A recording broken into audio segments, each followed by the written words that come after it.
and welcome to this next edition of Let's Chat. The sun has started to come out as we move into spring. We're going to talk about iPads. We're also talking about how we are research driven in our use of iPads. We want to rip the plaster off. There's a lot of noise at the moment about screen time. Parents, quite rightly, are a little bit worried about, are our children in front of screens too much? So there's a lot to debate. Our Youth Parliament special guests, as always, we talk to them about, can iPad replace a teacher? And actually the answer is, or was from one child, the teacher brings the joy into the room. The iPad helps us to learn. It tells us how to learn. But actually the teacher is the one that makes a difference. So there's lots and lots to discuss today. So stay tuned and let's get this show on the road. My first guest on the sofa today is Sarah Hand. Sarah has been at the Trust for how many years? Oh, 8 years, I should think. And you've been tasked with the rollout of the iPad project. Can you tell me how many iPads are out there now in the system? Yeah, so there are about 8,500 iPads currently being managed across IFTL. As a parent myself and listening on the news, I do know I have to prepare my children for future, for technology, for the workplace. What would you say to a parent? Well, I think it's really important that we think about how the devices, how those digital tools, we tend to call them, because it's not just the iPad, it's what we do with the iPad, what's sitting on the iPad, the way we use those tools, how they're amplifying learning. And we really promote a kind of a hybrid approach to that. There are times when an iPad is really good at doing that and amplifying learning for a child. And there are other times when an iPad isn't the right solution, the digital tool isn't. And we expect to see this hybridness going on, where children are still using books, writing, handwriting is still really important. In terms of independence then, and to make choices, it's added in that way as well to the children, isn't it? Yeah, it really is. So we're finding that children are able to make more decisions about their learning and about what they need to be successful at that particular moment in time. And that knowledge of yourself as a learner is one of the most powerful levers to making more progress. One of the really big impacts that the devices have had or are having is actually on children's routes to learning. So sometimes we think that children are finding something difficult and we need to make it easier.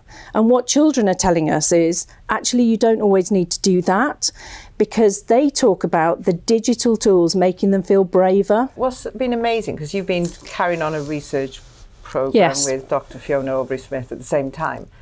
And actually, when we listen to children and we understand what is going on in their heads in terms of their learning, it's really made us stop the clock, hasn't it? And really think about what they are thinking about when they're learning. It really has. The things that children have said to me over the course of this project, and will continue to say to me, I hope, have really made me stop, think, and really deeply reflect, asking why. Just before we finish, can you just, one thing that parents might say to you is, I worry about the safeguarding issues around technology. And yes, there's a responsibility as the children get older to be able to manage that. But how do we keep the children safe with the devices? So we have a number of ways in which we do that. We have technical ways, digital ways of doing that. So we use pieces of software that filter and monitor what's happening on those devices. We also believe that it's really important children have knowledge about how to stay safe. So that online safety sits within both the computing curriculum but also the safeguarding curriculum, and it's talked about regularly. And also I think it's important to know that the iPads haven't got the things that maybe the children would have at home. On them. So there isn't access to those kinds of pieces of software that encourage that kind of consuming. So in summary, we have changed. My ambition was to equity for all children, but also to change what the classroom looked like when I was in school during the Victorian age, they all looked very similar. Now the classrooms look different and feel different, don't they? We've run out of time. We were going to talk about BET, but I'll pick that up with Sophie later on. Great, thank you. Thanks, Sarah. My next guests on the sofa today are the two Sophies, and I've been dared by Mr. H to call them Sophie and Sophie make a Bophie. Is that right? Now, what we tend to do as an organisation is, yes, we've researched about iPads. Is this the right thing for our children and for our teachers and members of staff? But we don't just stop the research there. And what we need then is to have people from the organisation to support that journey through.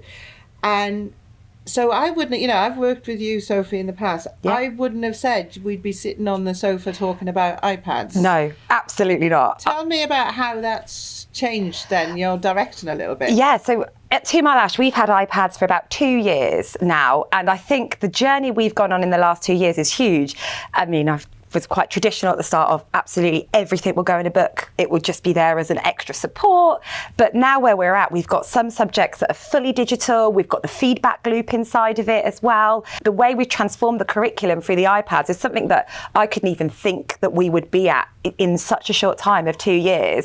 And I think my personal journey and my understanding and why we do it has changed massively. And I do think mainly that's down to the PedTech project we've been doing since last year. So myself, Sophie, and some of the other leaders across the trust are part of the PedTech project with Fiona, and it has just completely transformed my way of thinking. Sophie, what about you? Are you a techie person?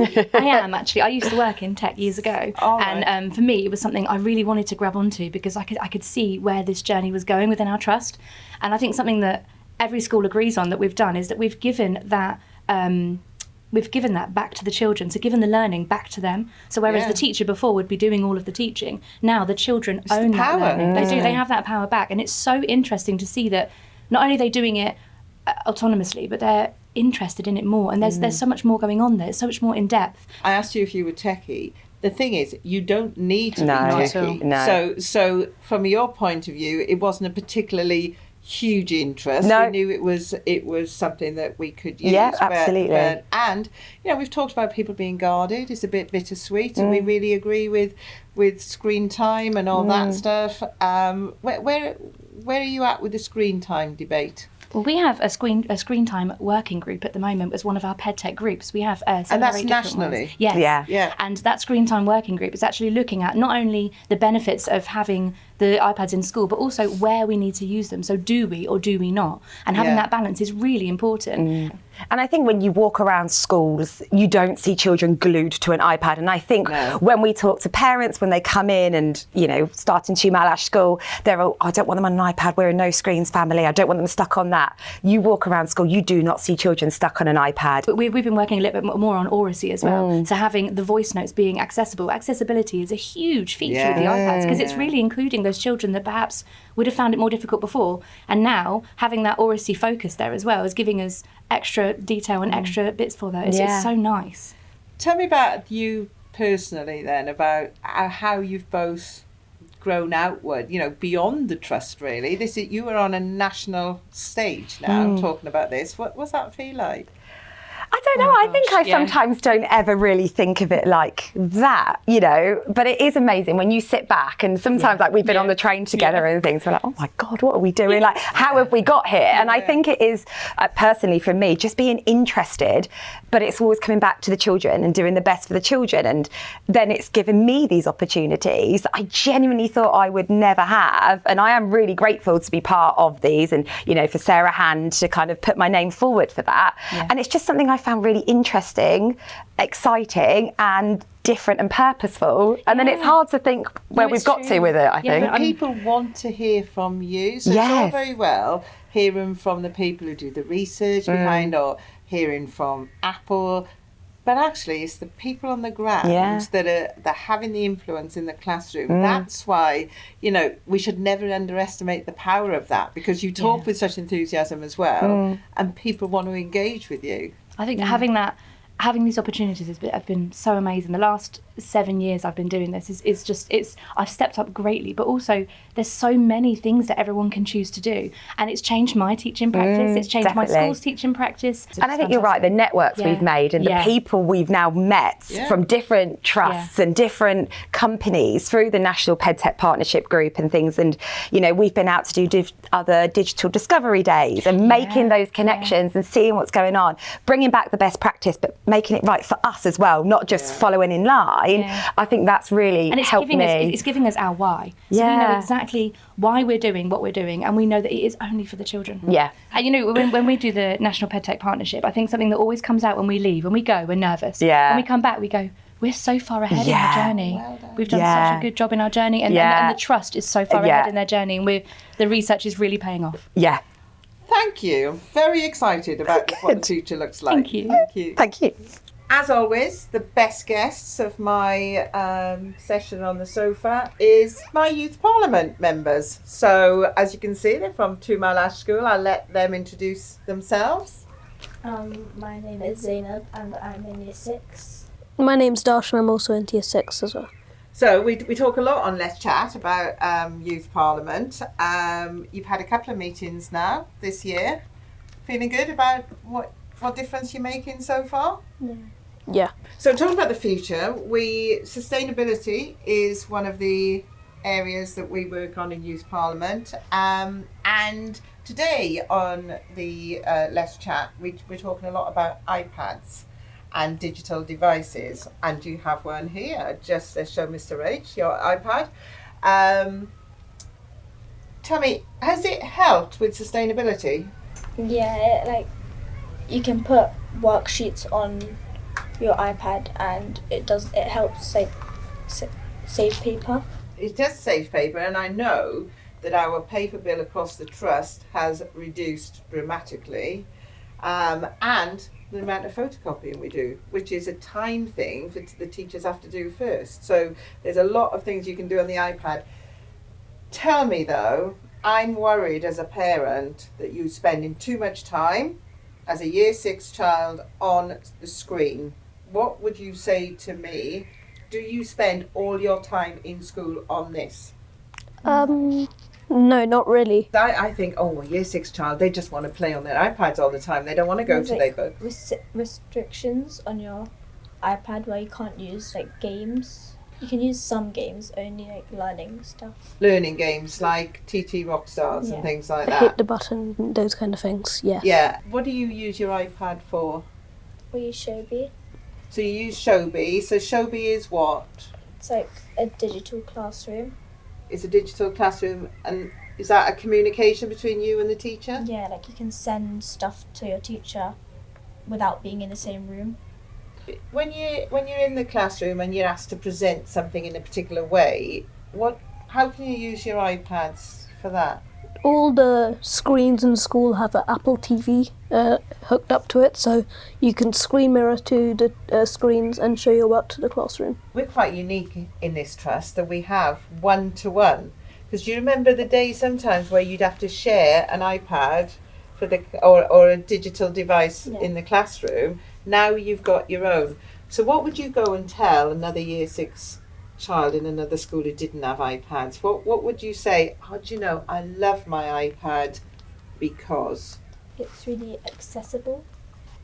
there's huge accessibility Yeah. functions on there, isn't it? So that you can, different people can do, we all think in a different way and we learn in different ways.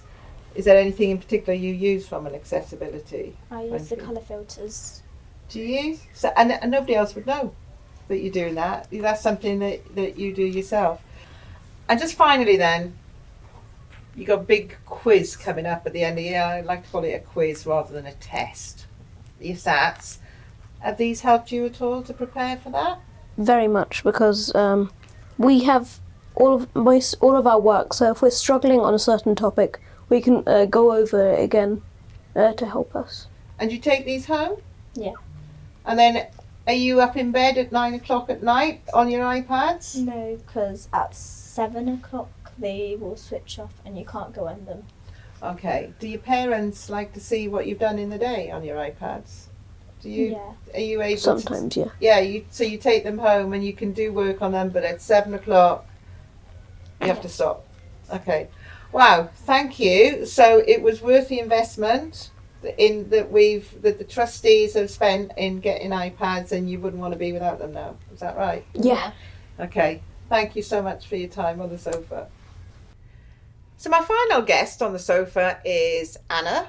Anna has been in the trust for how long? Since the end of November, so a few months now. End of November. And Anna is a senior HR business partner. And projects. And projects. And the project we're going to talk about today. However, tell us a little bit about you first. So I've been here for 3 months. I was at MK Council for the last 20 years. So big change then. Yeah? Huge change, but I have to say coming in, everybody's been fabulous. But the thing that was one of our strategic objectives for the next 3 years is about digitalisation and systemizing our approach, because we've grown up from 2016. This is our 10th anniversary this year, and we've been a very family-run organisation. Our culture is second to none.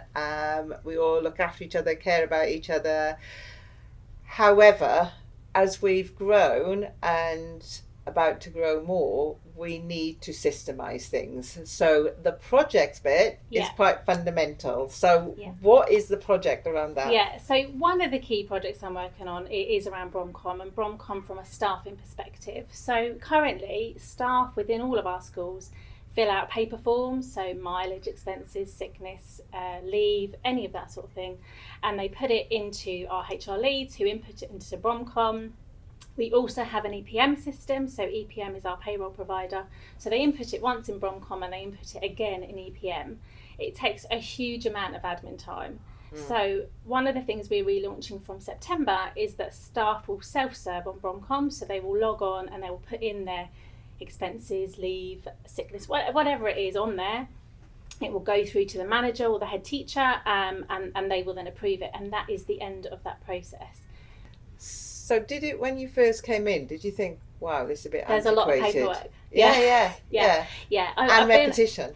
A lot of repetition, and I've learned quickly all of the schools are doing similar things, but everybody's got slightly different, so I think I've kind of nailed it, and then go, oh, well, we do it like this. Right. So it'd be really good to kind of put in a process. We know that process needs to wiggle depending on the size of the school, depending on what that needs to look like, but essentially it'll be a one input, which will be so much better.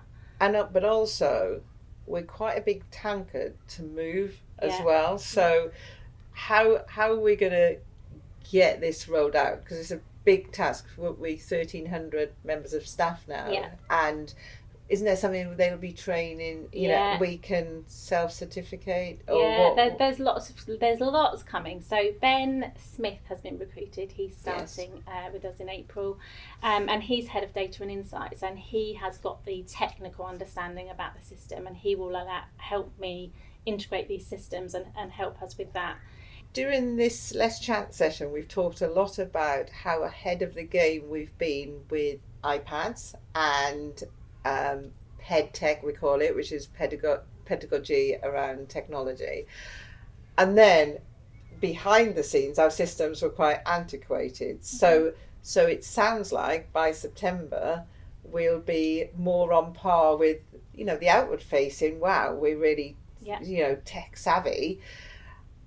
But now in September, we'll be far more data rich as well, because data supports us in making the decisions as well. Hugely. It gives us a massive insight into the decisions we make, so we can make those decisions much more fact-based. And we want this to be the employer of choice. We want people to work in Inspiring Futures Through Learning, and if we can have the data, you've got a survey out at the moment. Do you want to do a quick plug for the survey? Yeah, happy to do that. So your survey is getting really good response already, which is fab, and we're going to be using the survey results to look at across the trust, what do we do really well, what could we do a bit better as a trust perspective. But then we'll be looking at individual schools and putting together action plans led by the head teachers around what we can do in individual schools, because everybody's results will be different. The future's really bright, and you're happy in your new Delighted. role, and I look forward to the future of what this tech-savvy world we're moving into. Have you got any questions for me? I've had a few questions asked by staff, so it'd be great to get your response on how the merger is going right now for you. Okay, so yes, we've had lots of we're out for consultation at the moment, as you know. So we are talking, I'm doing little road shows, I'm having individual meetings, I'm doing lots of videos, to get as much information out as possible. So there's no secrets involved, and so where we're at is we are looking at the results of how people are feeling. And really, those results are pretty positive. People are excited. They can see that there's growth for everybody. So, when I do my inductions of new staff, I always say, well, congratulations, you're here for the next 20 years. You never need to leave the trust. From that point of view, we need to keep our people inside, and we do that by growth.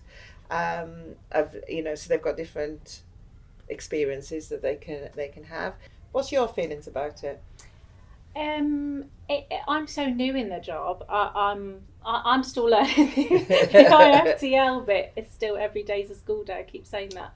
So yeah, it's exciting. It's exciting for me. I'm hoping by the time if it goes ahead, that I've got a good grip on the IFTL side before we expand. But yeah, I think it's exciting. Yeah, exciting times. Yeah. Brilliant. Okay. Thanks, Anna. Thank you.